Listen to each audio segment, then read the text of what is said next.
Hello guys and welcome. Today we're just going to be having another one of these chat videos. You guys really enjoy these. We're going to be talking about the 5 main mistakes that I think EA have made in FC25 that have ultimately caused us to be in the position we're in now. It is more serious than just like people being fed up with the game. Like EA's actual shares are reportedly down billions, which is, obviously very concerning for them.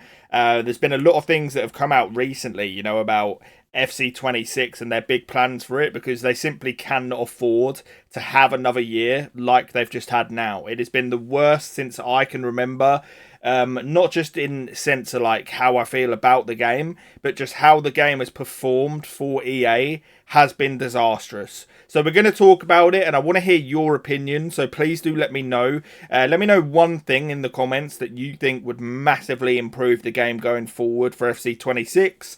Hopefully you enjoyed. Do leave a like for me, and let's get into it. If you need the cheapest FC25 coins to build your super team, then check out MMOEXP by clicking the link down below and use code JambooUK for 8% off. Okay, so we'll start off from what I think was probably the beginning, the biggest issue at the start for EA of this game, and it was the release gameplay. Now, I said it, almost instantly that the gameplay that we got on release was the worst gameplay that I can remember and I think we've ever had, on any FIFA/FC. It was just so bad. If you think from before that big patch came in, the first sort of 3 to 4 months of FC25, the gameplay was actually insane. It was the most slow animation fest, like low skill gap. Oh my god, just thinking about it gives me a headache, man. It really does baffle me because I sit here and think like a company that big, how they can sit there, go through all the testing phases and stuff, and then decide that that is what they're going to release.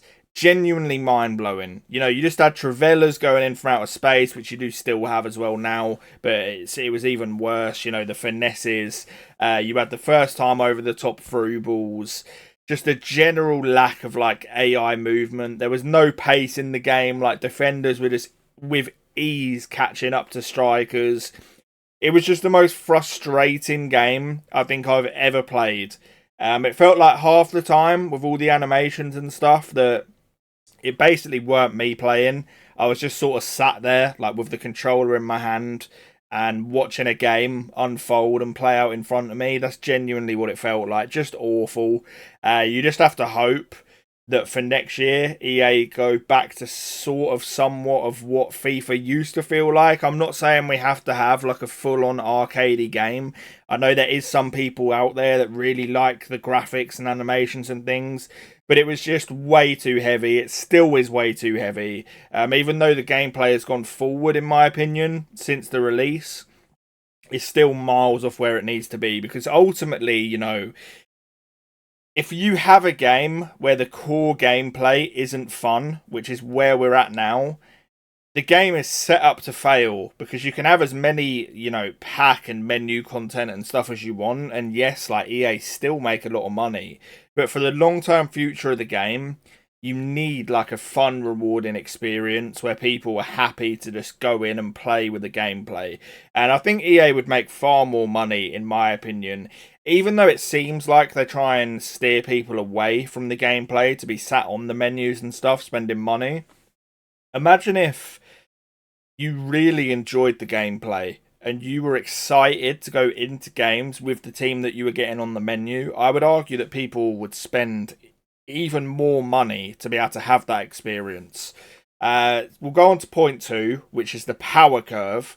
Now, this might be the number 1 killer for the game this year, because what's happened is EA released so many high-rated cards and made it so easy to get high-rated cards so early on in the cycle that we're now in a position where we're in Team of the Season, which is historically, one of the better periods of the game. It's normally like 7 weeks of actual fun, where you're getting to experience some of the best players in the game. The rewards are paying out, all that good stuff. And we're in a position now where we were in Premier League team of the season, and you're packing Bukayo Saka and Bruno Fernandes, which are two of the biggest names in the sport. And you're looking at the transfer market and seeing that your players are worth 100,000 coins. Can you just let that sink in compared to other years? You have just got Bukayo Saka's team of the season card, and he's worth 100k. It is insane. The issue that we have right now, especially from like a gameplay reward standpoint, is that you can get quote unquote insane rewards like these high rated cards, but they're all worth nothing. So the feeling of progression is completely gone from the game. To me, like, this power curve feels no different to what it did like 4 months ago, and that's really concerning, because right now you should be running around with cards that are far better than you've had all year, and that is the point, or what is meant to be the point in this yearly cycle, right? You get the game in September, and then by next August you've gone from like here all the way up to here. That is how it's meant to be, and it just feels like we've been stuck here for like the last 5 months. We're not going anywhere because we've already got access to insane cards. The only difference that anybody's seeing now is like a few extra play styles and stuff. And for me, it sucked all the fun out of the gameplay, because people ask me like, oh, Jamboo, like, who would you rather use? Who should I take? You know, this guy or this guy? And it's like, there's genuinely no difference. Every card is the same. Like, they've all got maxed out pace, maxed out shooting, crazy dribbling, passing.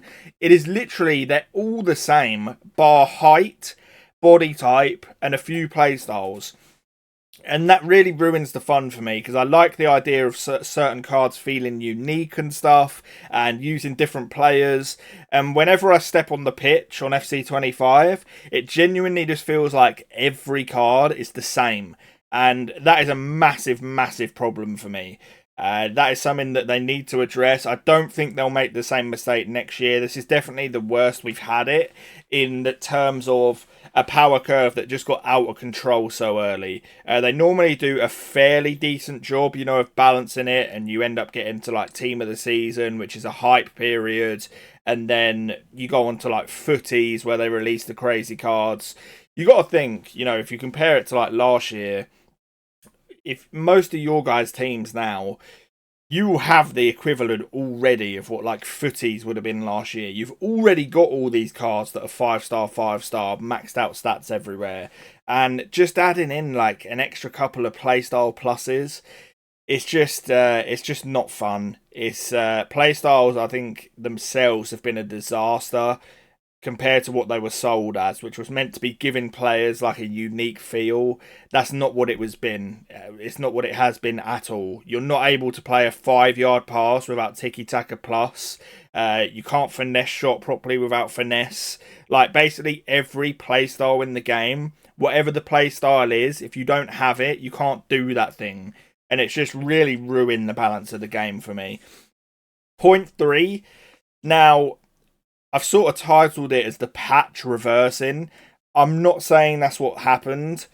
What I'm saying is that's how a lot of people feel. And the reason for that, you can sort of argue. I think what happened, I'm not really too sure that they actually like reverse the patch. More so what I think happened is so many like crazy cards and that were being released, along with just poor servers in general, that the gameplay started to feel how it did before. Because one of the big issue people had, it was like centre backs catching up, you know, to players and things like that.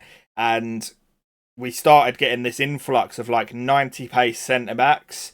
And normally when that happens, you know, you're thinking of like 5'10", or like a Kyle Walker, for example, at centre back with 90 pace.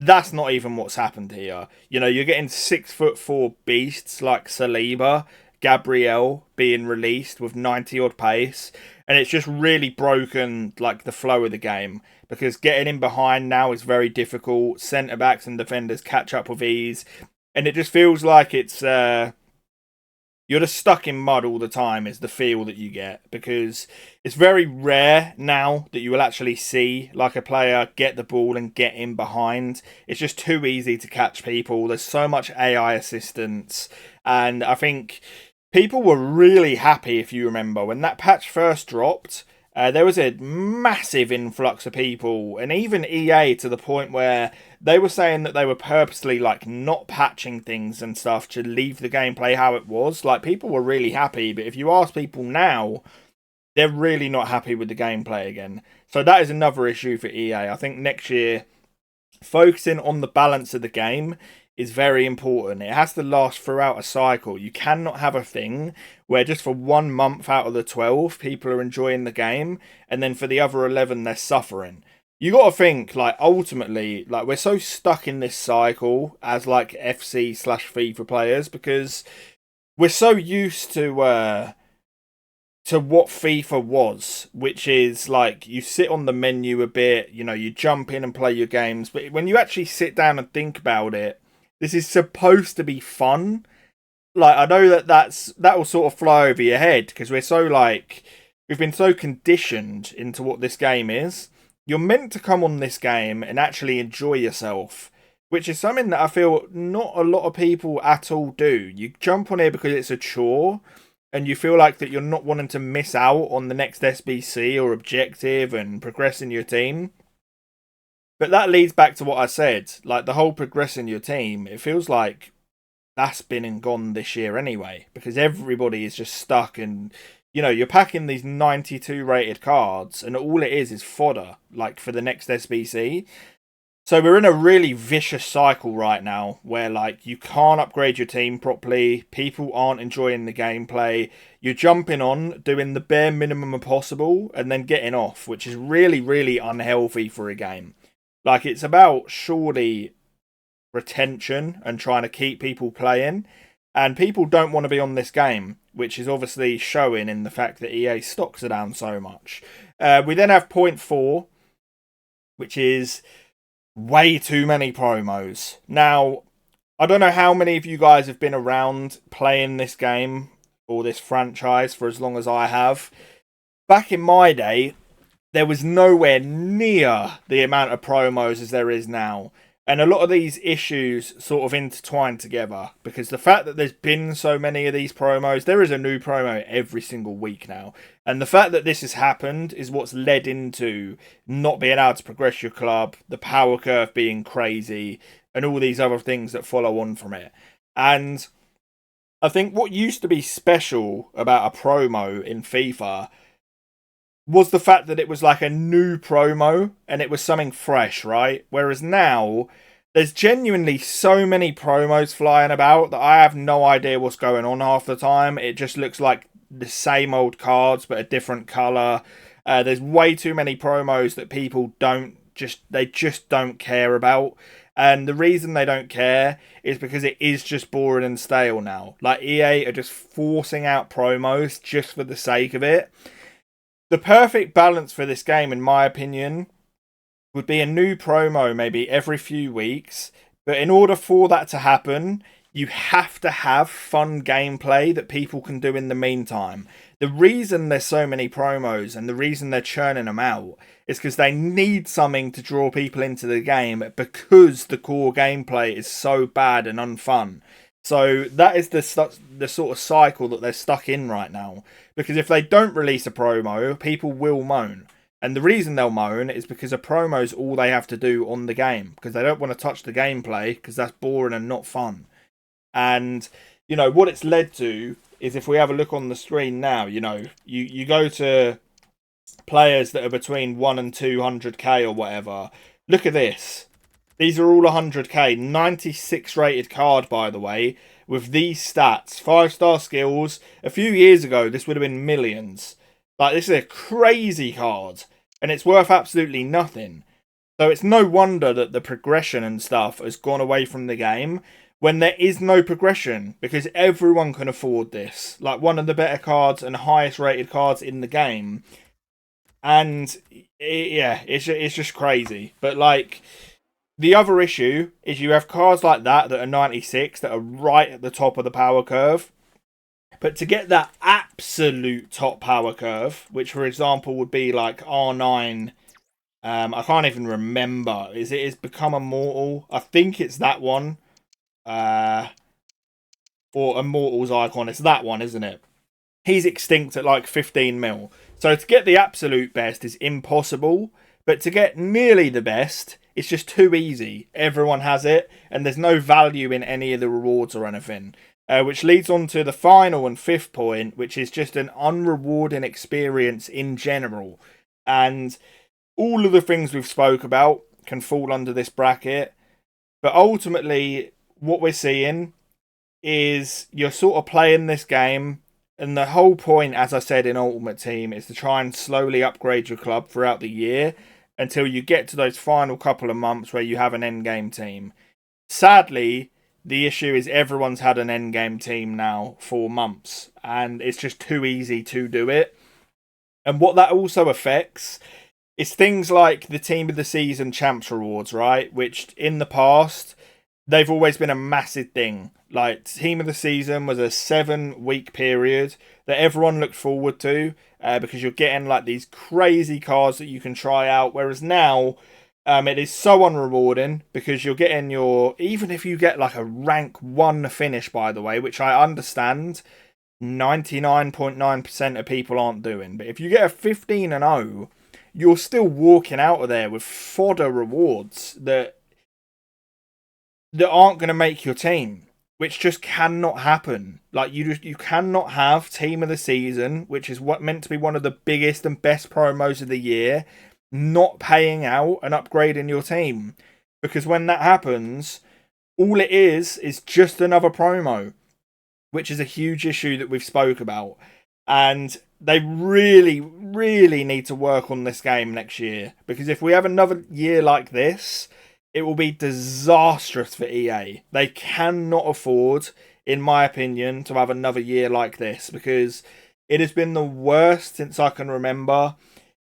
Whether it be from a gameplay standpoint, whether it be like the server and connection issues, they've been crazy. Just an unrewarding, bad experience in general. And they have got the finances and the history behind the game and everything to make this into a success. And as much as I meme and joke every year about like, will next year be better, and it never is, there is actually a part of me that thinks next year we may just see some improvement, because the bottom line of EA, which is their wallet and their pocket, that has been hit.